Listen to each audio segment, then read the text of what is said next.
അറബികളിലൂടെയായിരുന്നു.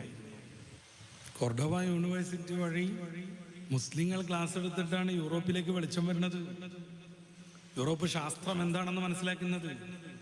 നെഹ്റു തൻ്റെ വിശ്വചരിത്രാവലോകനത്തിൽ പറയുന്നത് യൂറോപ്യന്മാർ കടൽക്കരയിലൂടെ കക്ക പറിക്ക് നടക്കുകയായിരുന്നു എന്നാണ്.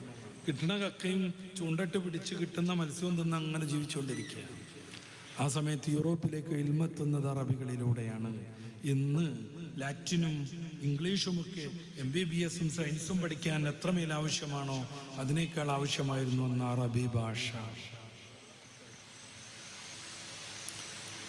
ഏകദേശം 4 നൂറ്റാണ്ട് MBBS വിദ്യാർത്ഥികൾ ഏറ്റവും പ്രധാനപ്പെട്ട റഫറൻസ് ഗ്രന്ഥമായി ആശ്രയിച്ചത് ഇബ്നു സീന എന്ന മുസ്ലിം പണ്ഡിതന്റെ അൽ കിതാബ് എന്ന് പറയുന്ന മെഡിക്കൽ പുസ്തകമായിരുന്നു. MP വീരേന്ദ്രകുമാറിന്റെ ഡാനൂബ് സാക്ഷി എന്ന പുസ്തകമുണ്ട്. അതിൻ്റെ അവസാനം 143 പേജിൽ അദ്ദേഹം ഇസ്ലാം ലോകത്തിന് നൽകിയ ശാസ്ത്രീയ സംഭാവനകളാണ് വിശദീകരിക്കുന്നത്. KM റോയിയുടെ ഇസ്ലാമിൻ്റെ ചരിത്രപരമായ പങ്ക് എന്ന പുസ്തകം മലയാളത്തിൽ ലഭ്യമാണ്. അദ്ദേഹം ആ പുസ്തകം ഉണ്ടാക്കുന്നത് ലെനിൻ പറഞ്ഞിട്ടാണ്. ഞാൻ ആ കഥയിലേക്കൊന്നും പോണില്ല. ലെനിൻ ആവശ്യപ്പെട്ടിട്ടാണ് അയാൾ ഇസ്ലാം ലോകത്തെക്കുറിച്ച് പഠിക്കുന്നത്. പരിശുദ്ധ ഇസ്ലാമിൻ്റെ ചരിത്രപരമായ പങ്ക് വിശദീകരിച്ചുകൊണ്ട് KM റോയി എഴുതിയ പുസ്തകം ഇന്ന് മലയാളത്തിൽ ട്രാൻസ്ലേഷൻ ചെയ്യപ്പെട്ട് നമുക്ക് ലഭ്യമാണ്. വായിച്ചു നോക്കുക. ഇസ്ലാം എത്രമേൽ അന്ന് ശാസ്ത്രവുമായി മുന്നോട്ട് പോയി എന്ന്. ഇങ്ങനെ കോർഡോവ യൂണിവേഴ്സിറ്റി വഴിയാണ് യൂറോപ്യന്മാർക്ക് വെളിച്ചം വരുന്നത്. അത്രമേൽ സ്പെയിനിൽ ഇസ്ലാമിന് സ്വാധീനമുണ്ടായിരുന്നു. ഇന്ന് നമ്മുടെ മക്കളുടെ സ്പെയിൻ വിചാരം എന്താണ്? അവരിഷ്ടപ്പെടുന്ന ബാഴ്സലോണ ക്ലബ്ബ് നിലകൊള്ളുന്നത് സ്പെയിനിലാണെന്ന് അവർക്കറിയാം. അത്ര അല്ലെങ്കിൽ അവരിഷ്ടപ്പെടുന്ന ഏതെങ്കിലും ഒരു കളിക്കാരൻ സ്പെയിനുകാരനാണെന്ന് അവർക്കറിയാം. ഈ കാണുന്ന കട്ടൗട്ടുകളും ഈ കാണുന്ന വലിയ വലിയ ഫ്ലക്സുകളും കുറച്ചേറെ സ്പെയിനിന് മാറ്റിവെച്ചിരുന്നെങ്കിൽ നമുക്കൊരു സന്തോഷം ഉണ്ടാവും.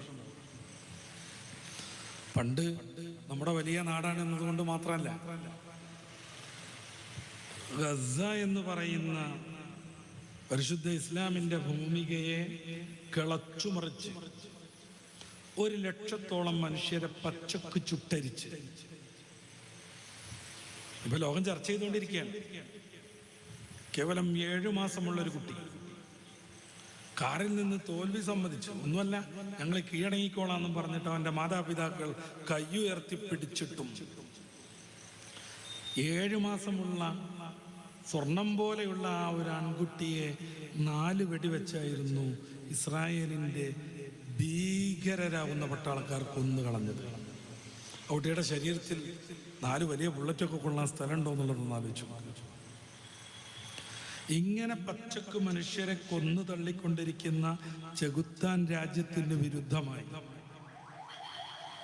ചെകുത്താൻ രാജ്യത്തിനെതിരായി ഫലസ്തീൻ രാഷ്ട്രത്തെ അംഗീകരിക്കണമെന്ന ചർച്ച യൂറോപ്പിൽ വന്നപ്പോൾ അതിന് നേതൃത്വം വഹിച്ചത് ഇന്നത്തെ സ്പെയിനിൻ്റെ പ്രധാനമന്ത്രിയായിരുന്നു. അയാൾ പലപ്പോഴും അത് പറഞ്ഞു. റഷ്യയും ഉക്രൈനും യുദ്ധം ചെയ്യുമ്പോൾ നാറ്റോയും യൂറോപ്പും എല്ലാവരും പറയുന്നു ഈ ആഗോളതലത്തിലുള്ള യുദ്ധ നിയമങ്ങൾ പാലിക്കണമെന്ന്. പക്ഷേ യുദ്ധം ചെയ്യാൻ പോയിട്ട് പോലീസോ പോലീസ് സ്റ്റേഷനോ പട്ടാളമോ പട്ടാള ക്യാമ്പോ ഇല്ലാത്ത ഇസ്രായേൽ എന്ന് പറയുന്ന കൊച്ചുനാടിനെ തുരന്ന് തിന്ന് ബാക്കിയുള്ള പച്ചപ്പ് കൂടെ കത്തിച്ചു കളയാൻ വേണ്ടി 1 ലക്ഷത്തോളം മനുഷ്യരെ പച്ചക്ക് കൊന്നൊടുക്കുമ്പോൾ എല്ലാവരും കണ്ടുകൊണ്ടിരിക്കുന്നു. ഇത് വലിയ അനീതിയും ഇരട്ടത്താപ്പുമാണെന്ന് സ്പെയിനിൻ്റെ പ്രധാനമന്ത്രി പറഞ്ഞുകൊണ്ടേയിരിക്കുന്നു. വർഷത്തോ 600 അടി ഫ്ലെക്സുകാരോ 700 അടി ഫ്ലെക്സുകാരൊക്കെ എന്ത് ചെയ്തു?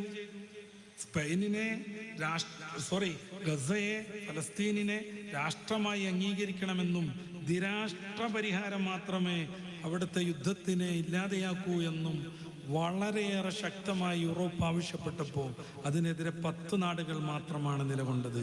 രണ്ടാമതായി അതിന് എതിരായി ഒപ്പിട്ടത് ഈ അർജന്റീന എന്ന് പറയുന്നതാണ്. 1 മാസം മുന്നേ, അത്ര ദൂരമൊന്നുമല്ല. ഇൻഷാ അല്ലാഹ് ജസീൽ തങ്ങൾ വരുന്നുണ്ട്. നമ്മുടെ ദുആയിലേക്ക് കിടക്കാനായി. അല്ലാഹു നമ്മുടെ നേതാക്കൾക്കും സയ്യിദുമാർക്കും ഒക്കെ ആഫിയത്തുള്ള ദീർഘ